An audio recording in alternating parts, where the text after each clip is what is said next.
What is going on, everyone, and welcome back to the Flavortown podcast. I'm your host, Guy Fieri, and wrong podcast. Let's run it back. Let's try that again. What's going on, everyone? Welcome back to the Joseph Vore podcast on the JV Podcast Network. I woke up this morning, the sky is a little bluer and the sun is a little brighter because once again, football is back. That's right, I'm recording this right now on Thursday, September 5th. And we have Thursday Night Football tonight to kick off the NFL season. Bears and Packers at Soldier Field in Chicago. It's going to be crazy. I'm so excited to have football back. And that's what this episode is all about. I'm going to start things off. I'm going to do a little preview because my team back in Cleveland, back in my home state of Ohio, the Cleveland Browns, they kick off on Sunday against the Titans. So I'm going to do a little Browns preview. And then we're going to transition into the interview I did, recorded this past Monday with my good friend AJ Nikolai, aka the Snowman, talking about his football season. He just wrapped up his third camp, getting ready for his junior season at Tiffin University back in Ohio. So we caught up and talked about what was going to be going on this season, adjusting to a new coach. So we're going to have all that, but then stick around to the end because I'm introducing a brand new segment, my first segment on this show, my complaint of the week. So, Browns, interview with the Snowman, complaint of the week, and that's how we're going to wrap up this show. So, without further ado, enjoy this nice smooth jazz and get ready for my 2019 Cleveland Browns preview.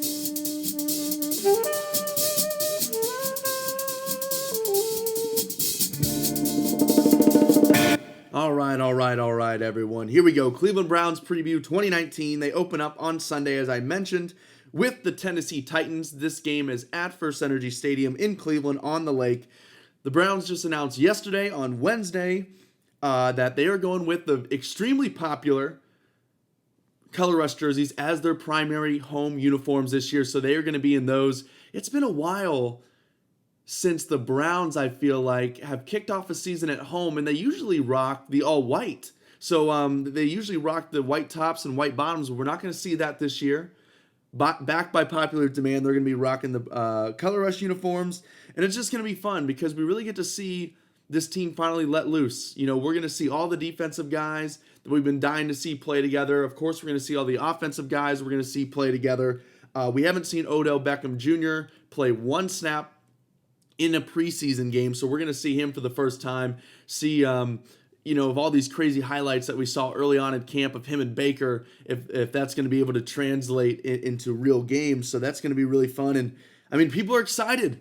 I was looking on StubHub and Ticketmaster this morning just out of pure curiosity, and really all that's left is stuff way up in the nosebleeds.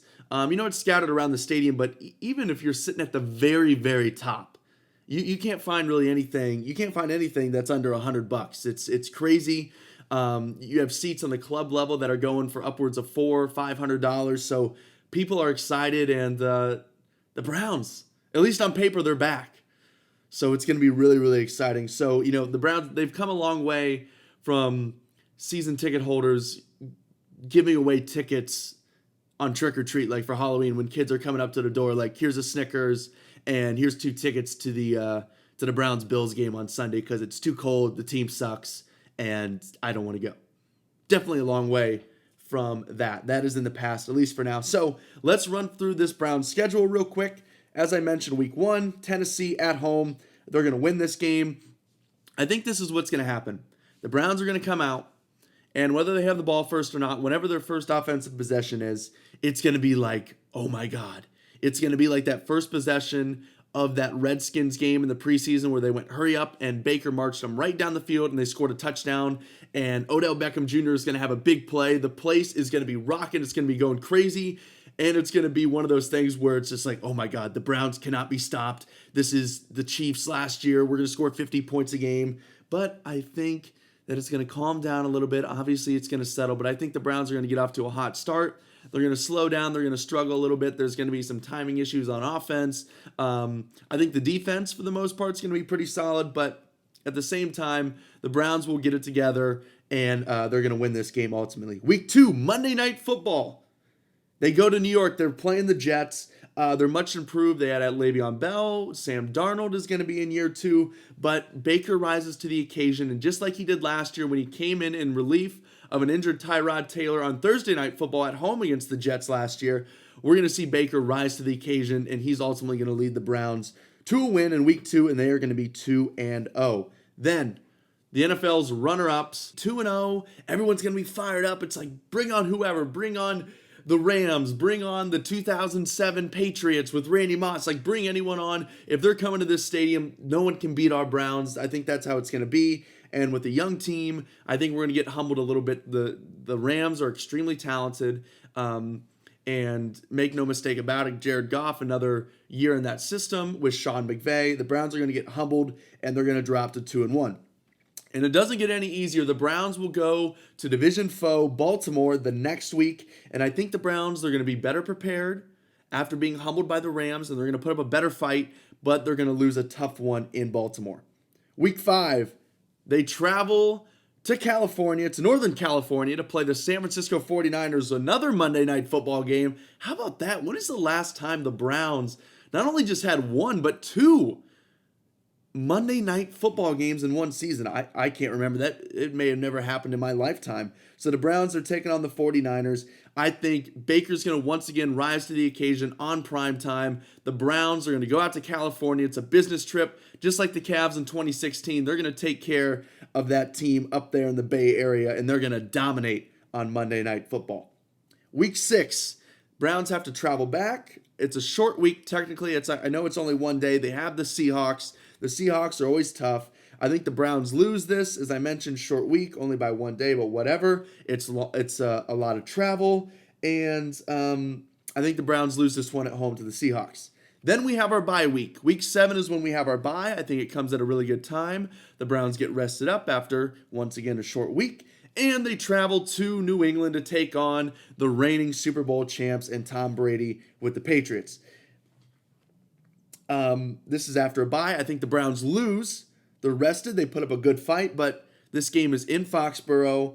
It's late October. The Patriots, they're going to start to catch their stride a little bit. No matter how they start, if they start off and they're 1-2 or if they're 3-2, and it's like Brady, it's like, oh, father time. We've been saying this forever, broken record, but is this the time? Is this really when Brady falls off?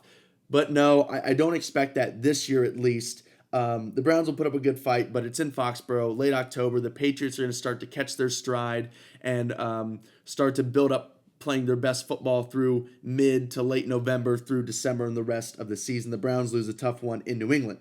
Week 9, Kareem Hunt returns. The Browns travel back to Denver. Remember that crazy game? It was an awesome game last year when the Browns won in Denver.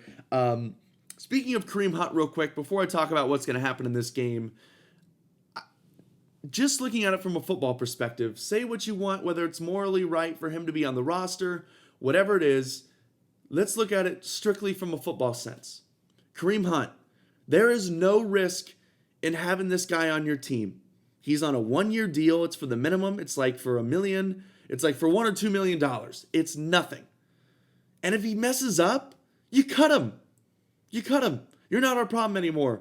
You knew you came in with 2.9 strikes, and you're not going to get any second chances. So there's no risk there. And then if it works out, he is an extreme talent. And not only that, you pair him with Nick Chubb, who, like Kareem Hunt, can catch the ball and run with speed, but Chubb has more power. So they complement each other pretty well, and not to mention Dontrell Hilliard, who's going to be great in the return game and special teams for the Browns, but plays that sort of Duke Johnson role where he can catch the ball out of the backfield, maybe split him out wide. You can get creative with a guy like that. But Kareem Hunt, as I mentioned, extreme talent. And if you take away, the minimal hits that he took this year in his preseason games and whatever he took in camp, this guy is coming in week 9, and he hasn't been tackled in a real NFL game in pretty much a calendar year.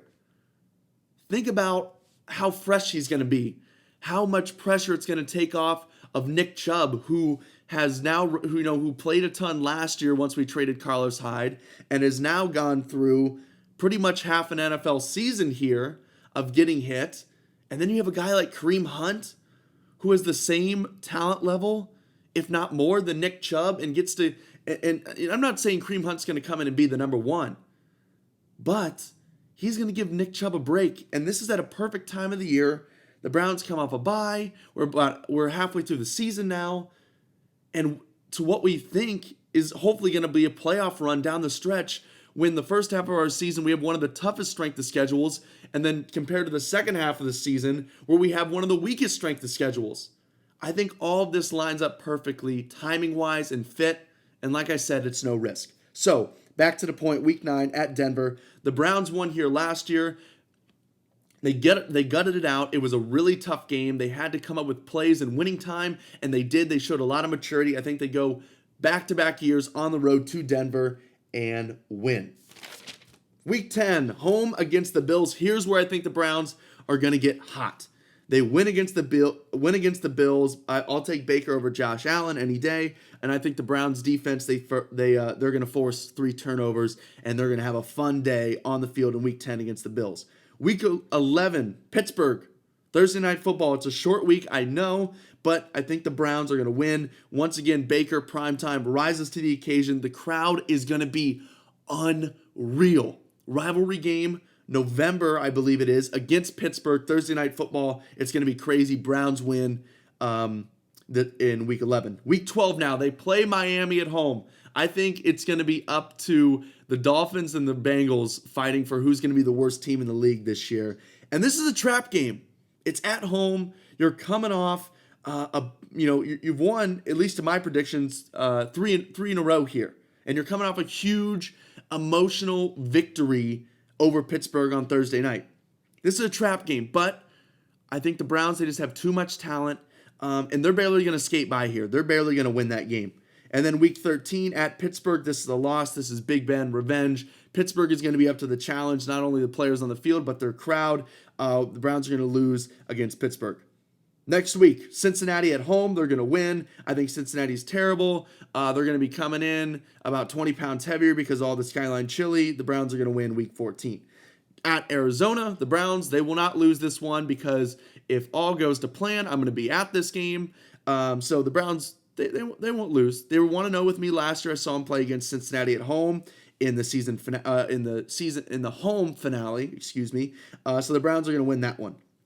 Week 16, Baltimore at home. The Browns are riding high, but this is going to be a game where Baltimore doesn't win it, we lose it.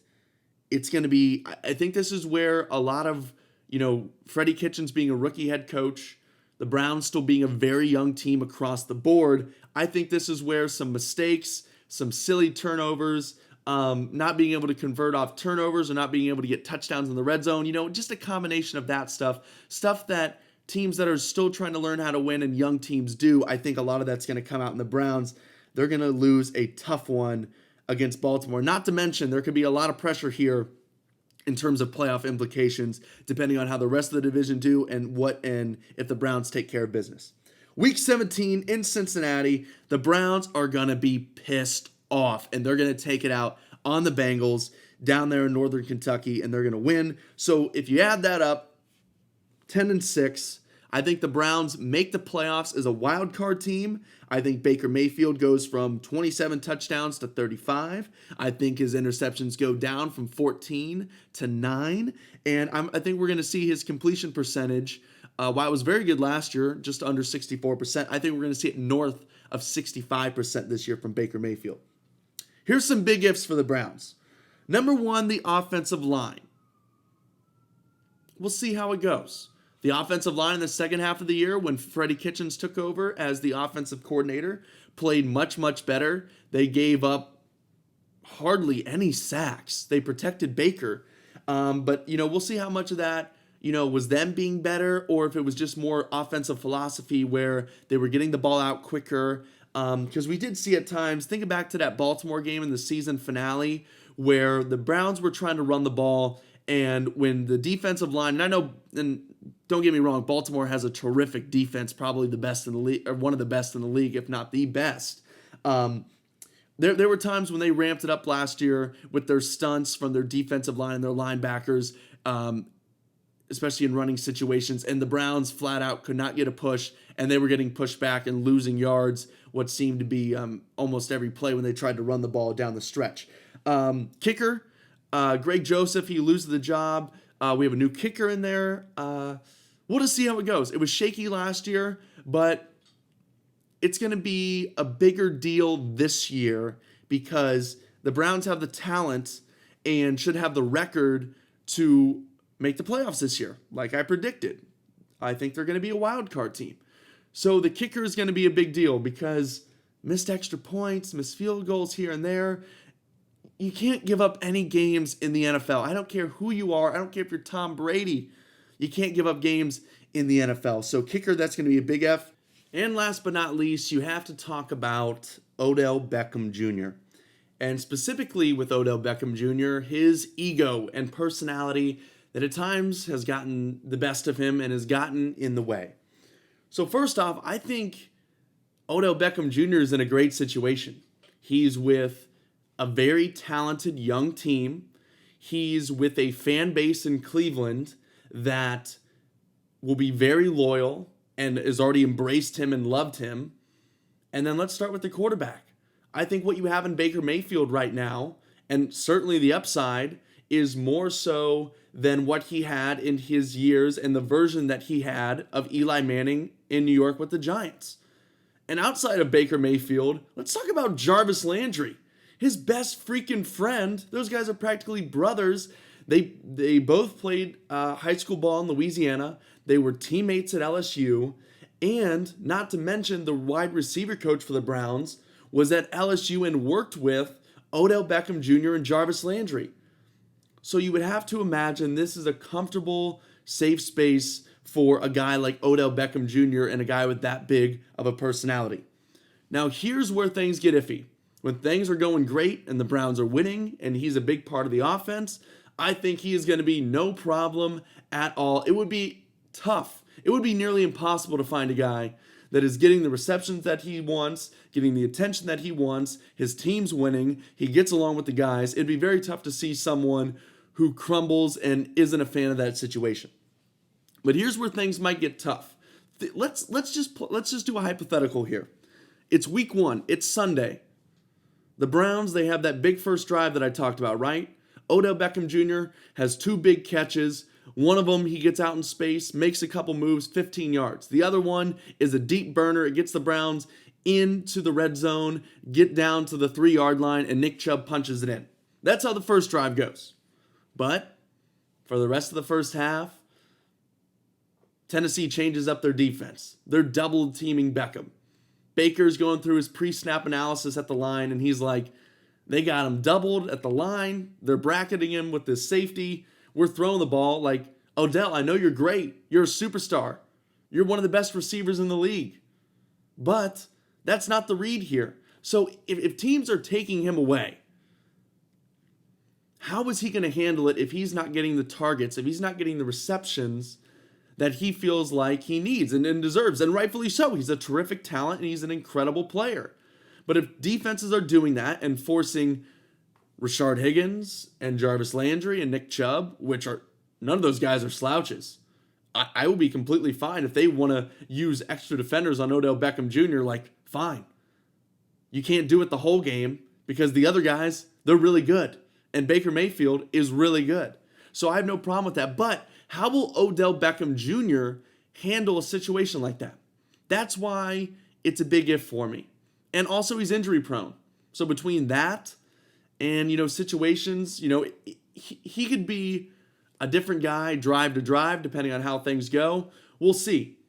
If he doesn't get like I said, if he's not getting the targets and receptions like he feels like he should, or, they established him on the first drive, and then it's not going his way, for two quarters and doesn't get back into it until the fourth quarter, will he shell up or will he be like, all right, time to go to work? I'm going to get my chance and I have to stay ready. And even if they're double teaming me and I know I'm probably not going to get the ball, I still have to run this route 110% like I'm getting the ball.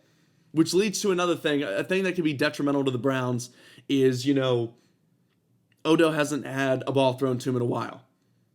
Is Baker Mayfield going to force it to him and throw interceptions? Is he going to be careless with the ball because he wants to get Odell a touchdown in the red zone? I really hope not. That could be absolutely devastating and detrimental to the Browns offense. Last year when they were good and they were protecting Baker and they were efficient, they were spreading the ball around. Baker was making the right reads and he was protecting the ball. If he does that this year with this increased talent and his improved skill as well from year 1 to year 2, I think the sky's the limit for the Browns. But it's a big if. And I'm not too worried about it because, like I said, I think the situation is great. I think Odell is happy. And if he's winning ball games, and that's different from what he experienced in New York, I think they went to the playoffs once. If they win, I think it's all going to be good. I think he's going to understand it. I think he's going to get it. He's maturing. And so is the rest of this team. Freddie Kitchens, first-year head coach. Extremely young roster. I think it's promising, but at the end of the day, that's a big if. So 10-6 wild card. The Browns, they're going to win a playoff game. They're going to go on the road. They're going to win a wild card playoff game, and then it's going to be a gut-wrenching, just rip your heart out type of loss in the second week of the playoffs there. I think that is what is going to happen for the Browns, and I'm also interested to see how Freddie Kitchens does. He's calling the offense. I have no worries there, but we'll see how he handles things situationally, time management, timeouts, challenges. We'll see how he handles all that. He's the head guy now. He has more to worry about than just calling the offense. So I think that's another big if as well. It'd be a little ridiculous not to mention all those things. But at the end of the day, don't get me wrong. This is not negative stuff here. I'm extremely excited for the Browns. So that's all for my Browns preview. Get excited for Sunday. Enjoy the football tonight on Thursday, Bears and Packers, or whenever I release this, yesterday, and hope you enjoyed the football, whatever it may be. So let's get ready right now. We're going to go right into the interview with my good friend to talk some football, his third football camp, a new coach with the Tippin' Dragons, AJ Nikolai, a.k.a. the Snowman. All right, everyone, so we have the Snowman right now on the JV Podcast Hotline. As I said, we are going to be doing a little Mount Rushmore of Celebrity Crushes.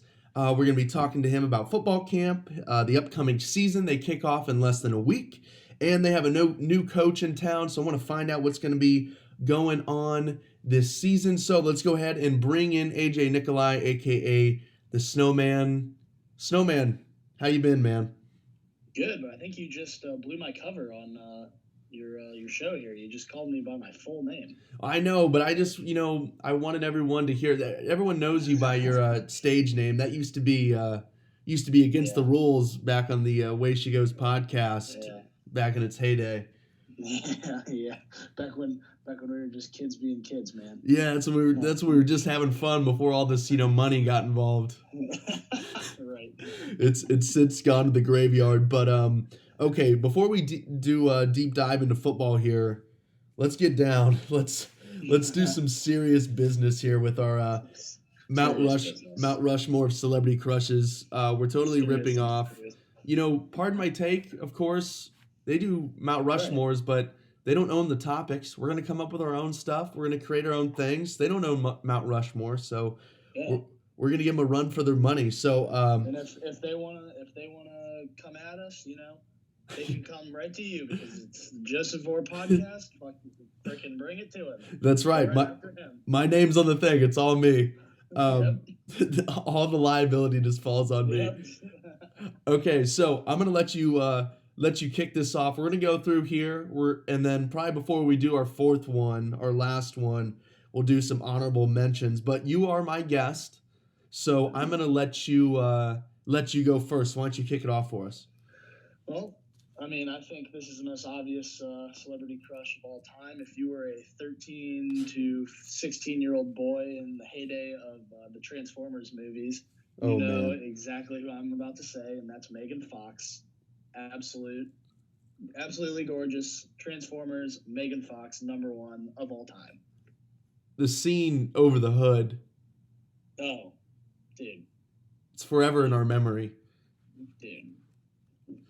And just to be clear on this before we get deeper into this, we're going with the celebrity, like the crushes that we grew up with. This isn't just necessarily just like the hottest actresses or celebrities. Like this is like this is who we grew up with. Like, we remember them for just how good they looked in like the performances that we love, like growing up, where we're just like, yeah, I will never forget this. Like your number one pick, perfect example, Megan Fox, that one scene, that one particular moment. It's just like, whoa. That's all you got to say. Whoa. Right. All right. So my number one is, who wasn't in love with Margot Robbie after Wolf of Wall Street? That's very good. That's a very good pick. That's my second. Enough said right there. She is just drop dead gorgeous and extreme. Like, she's amazing. She's so, I don't even know what to say. Yeah. That's a good one. That's such a good one. Who you got for number two? So my number two is it's definitely got to be Jessica Alba from the Fantastic Four. That was I really didn't like that movie a whole lot, but I liked her in it, and that's I can tell. That's all you need to know. All right, my number two. This is like, this has been like, she always flirts being my number one. I absolutely love her. Emma Stone. Yep. La La Land. Alongside Ryan Gosling in La La Land and Crazy Stupid Love, I am just like in love with Emma Stone. The red hair does it for me. She is like, I'd be totally starstruck if I met her in person. I'd be drooling. Yeah. I've always known that's been a big celebrity crush of yours. Yes, it's years in the making. I've always known that. Years of thinking about that one. That's right. All the way back to the Superbad days. Right. Yep. So my third, I know we kind of discussed a little bit before, but I also just had a change of heart. Oh man. And I was thinking about this. Okay. But so my new number three is now Victoria Beckham. Ooh. That is a not a very popular one. I don't know. Rushmore. This annoying beeping. There's been an emergency in my my building right now because this podcast is just too fire, as the kids say nowadays. Yeah, my roommate just popped in and was like, "Yeah, I think we got to bounce." Obviously, not a tough guy, big softy. So might have to get out of. Might have to get. It's not my choice, Whatever. I'll go down with this building. It's like the Titanic. Yeah. I'm just gonna be the old person, just gonna let myself drown or burn, just lay to my bed. What the hell is that? What's going on? I have no clue. It's literally, apparently there's an emergency in the building. This is great content though. Yeah, no shit. Because people have to like walk through it. Yeah, I think what we have to do is cut off the podcast right here and then just release, and then I'll have you release it so it seems like I didn't make it. Okay. Then your superstardom will go through the roof. That's right, but I won't. I'll have to come back years later. You'll attend your own funeral. Yes. Then we'll see you in Lexington, Ohio, like 5 yes. years from now. That's right. With a beard. Yeah. and a hat on with sunglasses. Yes. We'll just be like, That's right. Died. I'm just like sitting at the bar watching my family have dinner. Big Ed. Yeah, they're just mourning my loss. 20 years from now, Ben's just yeah. Okay, everyone, so we're putting this on pause. I will talk to you guys after the emergency. Maybe. We'll see. Dun, dun, dun. Dun, dun, dun. Cue the dramatic music. All right, everyone, I'm back. It's been many hours, and after working very closely with the Tempe Police Department, or with the Tempe Fire Department, I've come to the conclusion that it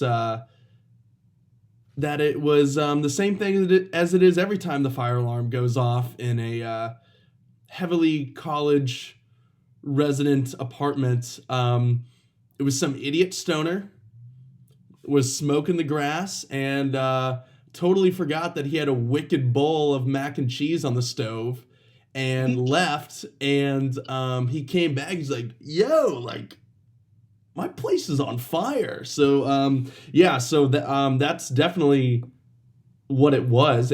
You have any good Are you fire sure alarm you didn't stories? leave a cheesy pita in the toaster oven? Fired guy, it was Ryan Howard. Fire guy. Some smart, sexy temp left his cheese pita. Oh, that's so good. But you know what I love about when a building gets evacuated, Snowman? What? So instead of sulking about it, I try to be very observant. So what Right. I do is, there's some pretty girls that live here, and some I may want to romantically pursue. So, and when it's an emergency like this, people bring their pets out. They love their pets, right? So Right. it's good to see the girls who have dogs, they're a yes. And the people who have cats, they're a no. So it kind of makes it, it makes my decision for me, kind of dwindles down the pot a little bit. It kind of takes a whole portion of the decision process out of there.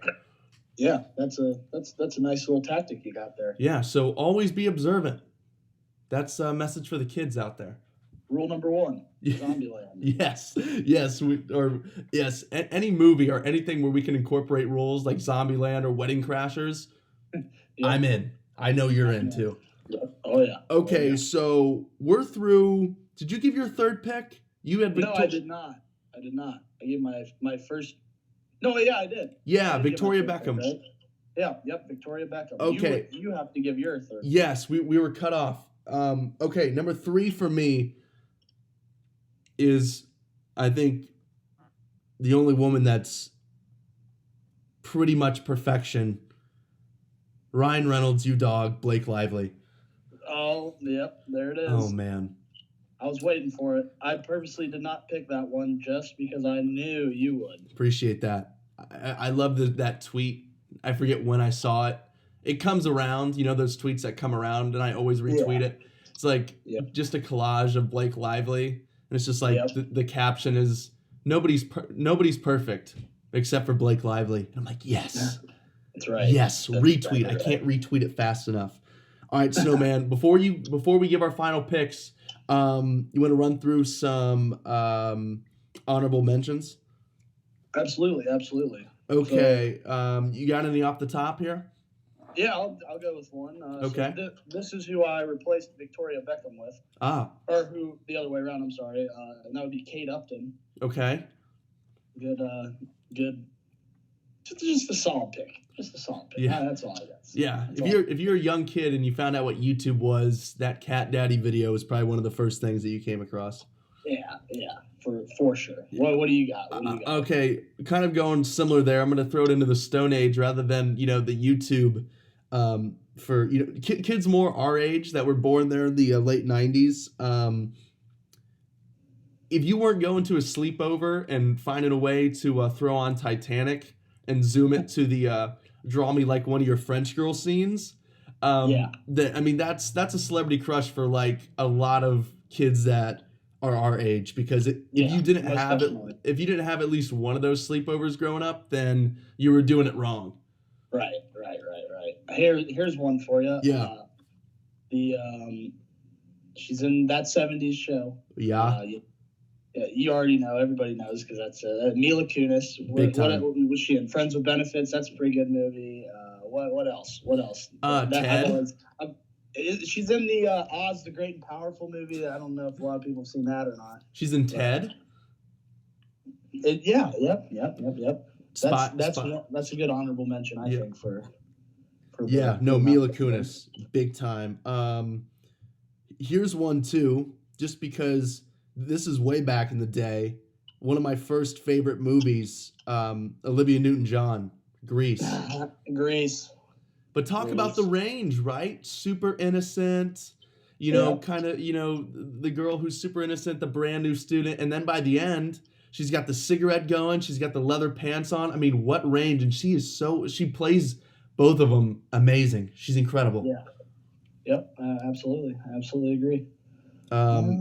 Angelina Jolie, Jennifer Lawrence. Yeah. Olivia Wilde in The Change Up when she's playing the lawyer. My God. Katherine Heigl in The Ugly Truth is another big one for me. Alexander Daddario in Baywatch. Whoa. Yep. What about Courtney Cox and Friends? Oh, yes. Courtney Cox in Anything. Yep. Good one. Very good. That's a good one. Anne Hathaway, her Yep. Crazy Stupid Love, as well as The Dark Knight Rises. Oh yeah, Catwoman. Yikes. Who's the other Catwoman? In like the older one? Yeah. The older Batman? Oh God, what? Halle Berry. Does she play Catwoman? Oh, that's a good question. That's a good question to look up. I'm gonna look up. I don't think she does. She's in the X-Men, I believe. I swear she was. Storm. Who was a Catwoman? Halle Berry's on the list regardless. But, yeah. Oh yeah. But I'm trying to. I'm doing some research right now. Yeah, she was Catwoman. Yes. 2004. Perfect. Yep, there it is. Yeah. Yeah. No, she's terrific. But yes, you're right with X. She was in X-Men as well. She was in both. Terrific. Let's see here. Yeah, no, this is great. Let's keep this rolling. Okay. Let's see. Who else do I have? Yeah, we have Jessica Alba. Jennifer Garner, I think, is another one. Yeah. Natalie Portman, especially in that, what's that Ashton Kutcher movie? No Strings Attached. Yep. Really liked her in that. We said Angelina Jolie. Yeah, I think we can move on. That was a decent list there. You want to move on into our last pick here? Absolutely. Kick it off for us. I'm gonna go with Courtney Cox's co-star in Friends, Beautiful. Jennifer Aniston. I just watched The Breakup last night. Speaking of Jennifer Aniston, yeah, she is. I mean, she's gorgeous in that. She's amazing in everything. Yeah, and I think she gets better with age. Oh, like fine wine. Yeah, absolutely. All right, for my number 4, this is kind of a surprise pick. This is someone I've had a crush on for a while, but I didn't even really realize it until lately. Lily Collins. Okay. She was Collins, oddly enough, in The Blind Side. That's when she first came onto the scene for me. Yeah. Yes. And then she was just in the Zac Efron Ted Bundy movie. Okay. Yeah, I never saw that, but check it out on Netflix. But yeah, she is like, I've watched like a lot of interviews with her and stuff, and just by her personality, I'm just like, this is a girl that you bring home to mom. Like, she's super pretty and just seems like the sweetest person ever. And when people talk about her, they have nothing but nice things to say. So I'm like, Lily Collins is like the woman I want to marry. And then like the Margot Robbie is just like, I don't know if I could do that because she's just such a rocket. She's out of everybody's league. She is a rocket. Yeah. A space rocket. Yeah, space people, NASA, perhaps you heard of them. Eh? All right, Snowman, let's great Mount Rushmore. Well done. Let's talk some football here because you just finished up your third camp not too long ago. You're back in Ohio, D2, Tiffin Dragons. You guys were you guys had your guys' camp, if I remember correctly, you were telling me it wasn't as long this year. It was only a few weeks, but the days were just absolutely jammed packed. What does like a day look like for you? Like, tell me when you wake up, what you go through, when you left, when you're on the field, when you're in meetings. Like, when do you take me from wake up to putting your head down on the pillow? So basically, for my camps, I'd wake up at 6:30 every morning, and we had to check in with the coaches at our breakfast at the cafeteria by 7:30 every morning. We'd go from there to an 8 o'clock team meeting. Then we would have from 8 to about 9, we'd have position meetings just to go over practice for the day. Then 9 to about noon, we would have 9:30 to about noon. We'd have our practice. Then noon to about 3, we'd be off. And then 3 o'clock to 6 o'clock, we were lifting and then meetings. Then 6 o'clock, we'd eat dinner till 7. We'd have a team meeting at 7, and then meet from 7 to basically 9:30, watching the day's practice and whatnot. And then our day would end at about 9:30, 10 o'clock. Right. So they took away 2-a-days in terms of being Correct. like on the field, but the amount of time that you spend is still, it seems like it's still the same. It's just organized differently. It is.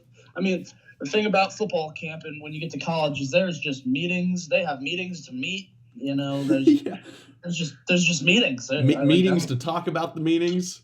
Exactly. That's exactly it. And I absolutely love it. I love having meetings. I love doing the football camp. That's my favorite thing in the world. And I know you like that so much because you want to go on and be a coach at the college or professional, or you want to be a full-time coach. That's what you want to do as a career. So how do you have a different look on camp because of that? You're really taking it all in. Are you paying attention to obviously what's going on and what the stuff that's specific that pertains to you, but are you watching how really just the coaches coach and how they run things, and you're kind of thinking in the mind, okay, in 5 to 10 years when I'm in this position, and then maybe in 15 years when I have one of these higher positions, hopefully, here's some good stuff, and here's some things that I learned, because you hear coaches all the time, they copycat stuff. I like the way that this coach did that, and I'm going to do that with my team, and then so on and so forth. Yep. Football is there's nothing really new in the game of football in the last 20 years. I mean, there's different schemes that come out, but as far as like the culture building and all that stuff, it's all just recycled material. Everything that every coach does, they pull something from this coach that they worked for, then this coach that they worked with. Right. And, it's all really just the same stuff. Wherever you go, we had 2 head coaches in high school at Lexington. Right. This is my second collegiate head coach.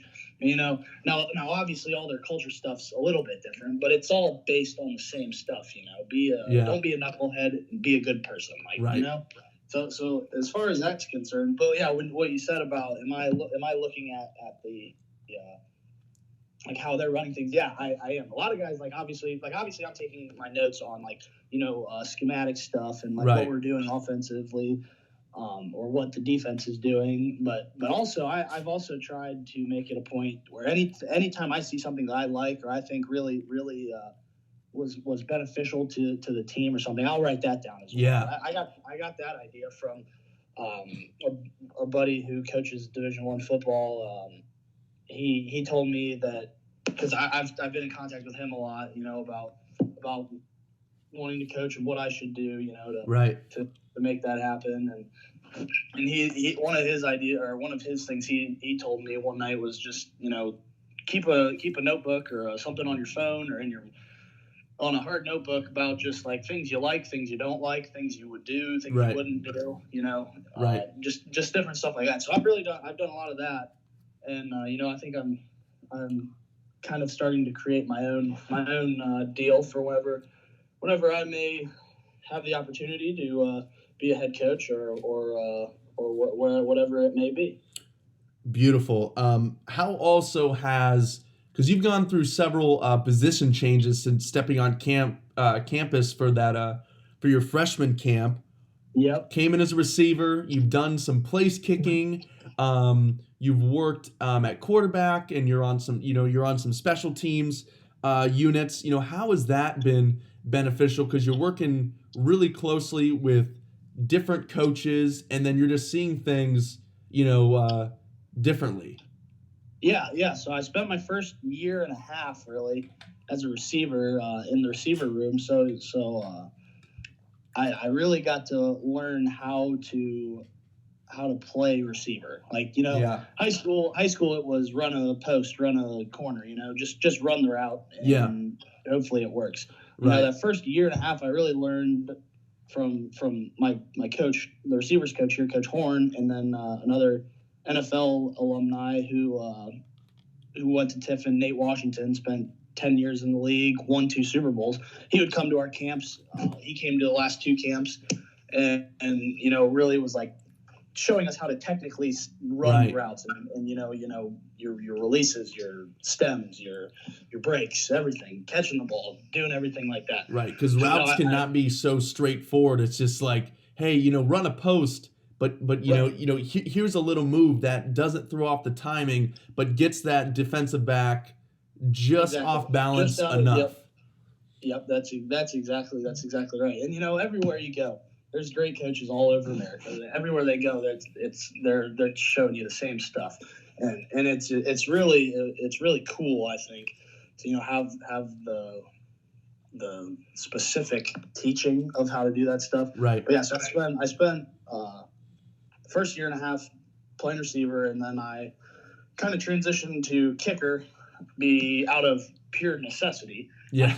the first game of last season, I was on the sideline, and little did I know, our starting kicker, who was the only kicker on the roster, was warming up and blew his quad. Jeez. While he was kicking into the net. And I was just standing there, and Coach Horn, the receivers coach, comes up to me because I have a pretty good relationship with him, and he just says, "Hey, Joe can't kick." And I'm like, "Well, what the heck do you want me to do about that?" That's what I said. I'm like, "All right, that's cool." He goes, "We're going to have you go in and kick." And I'm like, "Well, shit. Okay. Here we go, boys. Here we go. Now I never kicked in high school. I kicked off, but I didn't kick any. I don't think I ever attempted a varsity extra point or field goal. Great holder though. Yeah, great holder. I was always the holder, but I never kicked it. And, right. So I went in there and I was the kicker all last year, and while I was doing that, I was also helping Coach Horn. I dubbed myself the assistant receivers coach. There you go. And just kind of was his shadow for the year, and just tried to pick up on everything he was doing. And then our new head coach came in, and he learned that I wanted to coach after playing here, and basically told me I should move to play quarterback and to add a little depth because that's where you learn everything. Exactly, because I've been around here for a while, so I know what's going on, and he thought that would be very beneficial to my to just learning more and more football knowledge. For sure. You guys have a new coach this year, as you mentioned. You guys started off 9-0 last year, lost the last 2 games, finished up 9-2. You competed to win the conference. You competed for a playoff spot, came up short in both. Yeah. You guys have a lot of people coming back this year. What are the expectations going into this year, coming off a good season, but now there's a new coach? Do you guys reload, or what's the expectations for this season when you guys kick off here less than a week?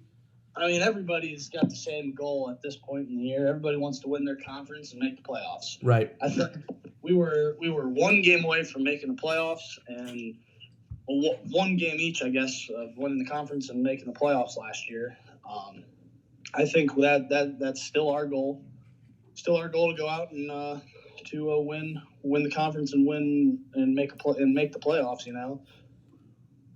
We're returning just about everybody. We just lost a few guys, but we replaced some of those key guys that we lost with some really good players. And I'm excited to get the season rolling here this Saturday. Who do you guys start with? Northwood. They are up in Michigan. Do you guys go there, or is it at home? Yeah, we go there. Okay. It's about a 4-hour ride up to... not too bad. The old state of Michigan. That place up north. Yeah, not a fan. Just kidding. I really don't care. But beautiful lake. Yeah. Yeah. Well, Snowman, thanks for coming on. Best of luck this season. We'll definitely follow up with you and do some more Mount Rushmores as the season goes along. But for now, great talking to you, and good luck this year, man. Hey, thank you. Thanks for having me on my old show. Yeah, that's right, man. Sorry, all the money and the fame got in the way. Yeah, I'm filing a wrongful termination suit. Yeah, and I'm gonna have to pay you off. I'm gonna be left with nothing. Yep, I'm taking everything. Good Lord, love it. All right, Snowman, talk to you soon, man. Yep, see you, man. Okay, so hope you enjoyed that Mount Rushmore and interview with AJ Nikolai, aka the Snowman. Let's transition one more time to finish up with my complaint of the week, and then I'll wrap up the show. Welcome everyone to the complaint of the week. Before I get to it, let me talk about the presenting sponsor for this segment. The presenting sponsor is my therapist. She suggests that I talk about things more and not let them bottle up inside. So I decided I'm going to be a sarcastic asshole and talk about it on my podcast. So here's my complaint of the week. School's back in session, and if you go to a bigger school or you have friends that studied abroad last semester and now you haven't seen them all summer and they're coming back, stop these friends. If they are signing off their text messages, their emails, ending their phone calls by saying cheers, don't say anything to them. Just walk up to them when you see them in person and just punch them in the face. And if they ask, what was that for? Or why did you do that? Kick them while they are down. I don't care how sick your semester was in Barcelona or Melbourne or wherever you were. Now, don't get me wrong. I'm not hating on these people for studying abroad. I think study abroad is incredible. And if you can do it, freaking do it. I want to travel. I plan on traveling one day when I'm able to. So I'm not hating on traveling at all. But don't come back after being there for 3-4 months, whatever it is, and act like, you're a citizen. And, after everything that you do in America now is just like, oh, well, in Barcelona, we would have done it this way. Or, oh, man, it's so tough. I always drive on the left side of the road now. Like, shut up. No, you don't. Shut up with the fake accent, the faint accent. It's like, oh, yeah, there's 3. Yeah, just totally wore off on me. Shut the hell up. So that's my complaint of the week. All right, so that's it for this week's episode. Hope you guys enjoyed, and until next time, please rate, review, and subscribe. As always, we're on Apple Podcasts as well as Spotify. Enjoy football being back. Hope you enjoyed this episode. I will talk to you guys next time, and until then, enjoy this nice, smooth jazz.